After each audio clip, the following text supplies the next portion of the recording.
年3部破10亿之后，诚意压住张黎，这步棋是天才还是赌博？49万。各位，49万预约量是什么概念？爱奇艺待播剧历史记录，一部还在后期制作阶段的古装剧，热度已经连续好几周霸占待播榜第1了，而且这个数字到现在还在涨。这部剧叫《两京15日》。说实话，当我第一次看到这个阵容的时候，程毅、林更新、张黎导演、马伯庸原著，我愣了大概3秒钟。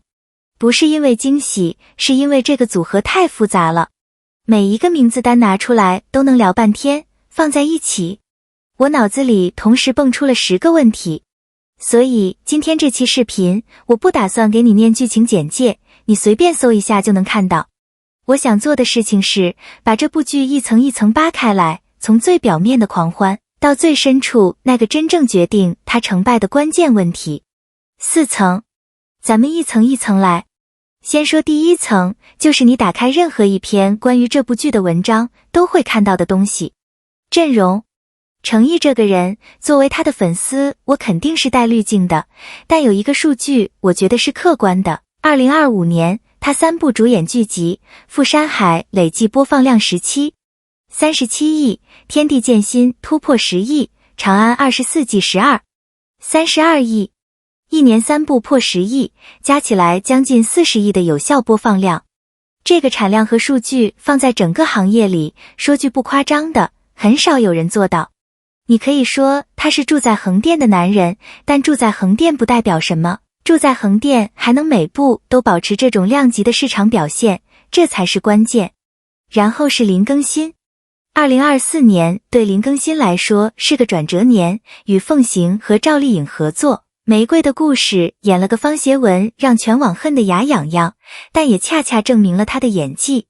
特别是方协文那个角色，控制欲、自卑、偏执，他把一个渣男演出了层次感，不是纸片人式的坏，是那种你能理解他为什么会变成这样的坏。说到这儿，我得稍微解释一下，为什么我觉得林更新来演吴定元这个角色，可能是个非常聪明的选择。吴定元在原著里是个嘴贫、痞气但身世复杂的捕快，他心里埋着对皇家的仇恨，但一路上又不得不跟太子并肩作战。这种内心矛盾，刚好是林更新擅长的东西。他不是那种规规矩矩演正派的演员，他有那种表面不正经，骨子里有东西的质感。然后是张黎。好，到这儿就不能只说好话了，不对，等一下，我重新说得准确一点。张黎这个名字，在中国电视剧史上的分量，不用我多讲。走向共和、大明王朝1566、人间正道是沧桑，这3部作品随便拿一部出来，都是国剧天花板级别的存在。大明王朝1566豆瓣9.7，至今都是国产剧难以逾越的标杆。但是这就到第2层了。各位，我追程毅不是因为盲目，是因为我看到了别人没看到的东西。但追一个演员追久了，反而会比路人更冷静，因为你太了解这个行业的套路了。第2层要聊的是，这个王炸组合背后每一个元素都带着风险，而且这些风险你在那些营销号文章里是看不到的。先说张黎，你看这条线，从9.7一路滑到44。舞动乾坤是2018年的事，张黎去拍了一部玄幻 IP 剧，结果豆瓣4分，底下评论全是对他堕落的不解。2024年的哈尔滨1944，秦昊加杨幂的阵容，本来大家以为他终于回归正统了，结果口碑又没达到预期。我那个时候看到有人说张黎20年口碑毁于一旦，说实话这话太重了，但你不能说完全没道理。那为什么我还是觉得两京15日有戏？因为这是他时隔将近20年重新碰明朝这个题材。张黎拍明朝跟别人拍明朝不是一个物种。大明王朝1566之所以封神，不只是因为故事好，是因为张黎拍权谋合人性的复杂，那种阴暗角落里的博弈，每句台词背后藏着3层意思的感觉，这是他最强的东西。之前那些成绩不如预期的作品，坦白讲，不是他能力不行了，是他跑去了不适合他的赛道。玄幻不是他的主场，现代谍战他也不是做得最顺手的。但明朝权谋，这是他的地盘。啊，对了，我忘了补一个细节，张志坚也在两京15日的演员名单里。看过《大明王朝1566》的都知道，张志坚演的严世蕃有多绝。老搭档重聚，张离回到最擅长的领域，这事儿确实让我生出了一点不太理性的期待。再说马伯庸 IP 这部分，我不是100%确定我的判断，但根据过往的数据，马伯庸的小说改编成影视剧有一个很明显的规律，波动很大。最高的《长安12时辰》8.2，但也有不少6分档的。马伯庸的小说有一个共同特点，节奏快，格局大，细节考究，但是剧情有时候像过山车，前面拽着你跑，后面可能会散。知乎上有个高赞回答说得很直白，马伯庸的书看的时候爽，看完你仔细想想，好像有些地方经不起推敲。两京15日小说本身在豆瓣口碑也是两极分化的，喜欢的人说它是大明版《速度与激情》，不喜欢的人说它跟《长安12时辰》太像了，又是现实任务，又是小队冒险，又是沿途揭露黑暗真相。稍微跑个题，但这事儿跟今天聊的有关。你有没有发现，马伯庸特别喜欢写倒计时叙事？长安12时辰是24小时，两京15日是15天。这种结构天生适合改编成影视剧，因为天然有紧迫感。但问题是，小说70万字的信息量压缩成40集电视剧，怎么取舍？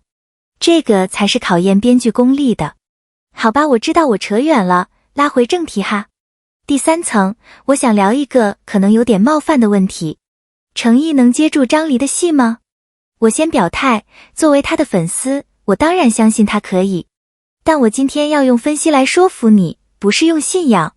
程毅这几年的作品类型其实是有路线变化的，从琉璃的仙侠古偶，到莲花楼的武侠探案，再到长安24季的朝堂权谋，他在往正剧化的方向走。这个方向是对的。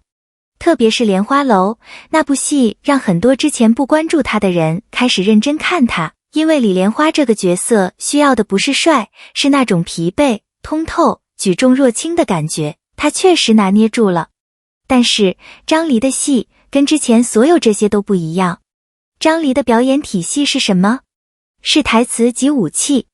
大明王朝1566里，嘉靖帝跟大臣的对话，每一个字都是刀子，不是靠喊、靠哭、靠瞪眼睛，是靠语气的微妙变化、停顿的位置、眼神的偏移。这是最高级的表演，也是最考验演员功底的。程毅演的朱瞻基是一个从纨绔皇子成长为能扛起江山的太子。这个转变如果演得好，就是封神级别的角色，如果角色是配度不够呢？这么说吧，不是他的问题，是这种角色本来就极难，换谁来，挑战都一样大。有个细节我想深挖，但信息不够，目前还不确定张离在这部戏里给程毅的表演空间是怎么设计的，是让他保持之前那种比较内敛、眼神为主的风格，还是要求他去适应张离那种台词驱动的体系？这个如果后续找到更多幕后资料，我会在下期更新。不过有一点让我稍微放心，杀青特辑里透露的信息是，张离对程毅的评价是正面的。而且这部剧从2025年9月底开机到2026年2月杀青，大概5个月的拍摄周期，对于40集的体量来说算是比较充裕的，不是赶工的节奏。这说明质量优先。再说一个真正的隐性问题，双男主的化学反应。程毅和林更新这两个人的气质差别非常大，程毅偏清冷、内敛、文人气，林更新偏痞、洒脱、烟火气。在纸面上看，这种反差组合是加分的，太子配补快，一冷一热。但双男主剧最怕的是什么？是两个人各演各的，互不交融。观众要看到的不是两条平行线，是碰撞，是那种彼此改变、彼此刺激的关系。这方面我可能说错了，但根据目前看到的路透和物料，两人的互动似乎还不错。有一条花絮李林更新逗程一笑的画面传了很广，至少说明片场氛围是放松的。放松的片场出好戏，这是张黎自己说过的话。最后一层，我想把视角拉高一点。两京15日这部剧对程毅个人来说意味着什么？一年3部破10亿，证明了他的市场号召力。但市场号召力和演员含金量是两码事。这个行业里有太多人卡在了有流量但没有代表作的位置上。程毅不想成为那种人，至少从他选剧的路线来看，他在有意识地往上走。两京15日就是那个台阶。张黎是谁？国剧最高殿堂的导演之一。跟张黎合作过的演员陈宝国、孙红雷、黄志忠都是经过他的戏之后，在行业内的评价上了一个档次。如果程毅在这部戏里的表现能获得认可，那他就不再只是流量古装男神了，而是一个被正剧导演盖过章的实力派。这对他来说分量很重。对张黎来说呢，也是一场翻身仗。从大明王朝1566的9，7到武动乾坤的4，他需要一部作品来证明自己宝刀未老。回到明朝题材，用马伯庸的 IP 做基底，搭配有市场号召力的演员，这是他能拿到的最好的牌了。如果这次还不行，那我真不知道还有什么能行了。对整个行业来说，这部剧的成败会影响一个趋势，古装正剧能不能跟流量演员共存。你看，行业里一直有两种声音，一种说流量演员演不了正剧，另一种说没有流量演员，正剧根本卖不出去。两京15日恰好站在这个交叉路口。程毅的流量带来了49万预约，待播榜连续霸榜的热度，张黎的名字带来了品质预期。两者能不能合二为一？这部剧就是答案。说起这个，我突然想到，去年长安24季其实已经做了一次类似的尝试。程毅搭档刘奕君、王劲松这些老戏骨，在央视、8套和优酷播出，既有市场热度，又走正剧路线。虽然还有可以提升的空间，但至少验证了一件事，程毅的观众是愿意跟着他往正剧方向走的。这个很关键。流量不是原罪，浪费流量才是。好，最后说我的预测。我先说结论，我认为两京15日大概率会成为2026年暑期档的头部古装剧，但它能不能封神，取决于一个变量：后期剪辑。为什么？因为马伯庸小说的影视化，最大的问题从来不是演员，不是导演，而是剪辑节奏和剧本改编取舍。长安12时辰好看，因为曹盾导演在节奏上做到了极致。风起洛阳差了一节，因为节奏散了。40集的两京15日，原著70万字，15天倒计时叙事，这个节奏如果剪辑出来是一口气停不下来的感觉，那就是高分起步。如果中间塌了，那就又是一部班底很强、成品遗憾的剧。我的信心大概在7成。3成的不确定留给后期。但说句掏心窝子的话，作为粉丝，我其实已经不太担心程毅了。从琉璃到现在，他一直在做一件事，选比自己当前水平再难一点的角色。每一次大家都说他行吗？每一次他都交出了至少及格以上的答案。这一次的对手是张黎的标准，确实是最难的一次。但我追他，从来不是因为他稳，是因为他敢。各位，这部剧定档暑期，离我们不远了。到时候到底是王炸还是哑炮，我们一起验证。你觉得两京15日能到几分？你最期待谁的表演？评论区告诉我。老规矩，如果这期视频对你有用，帮我点个赞，点个关注，这对我真的很重要。下期见。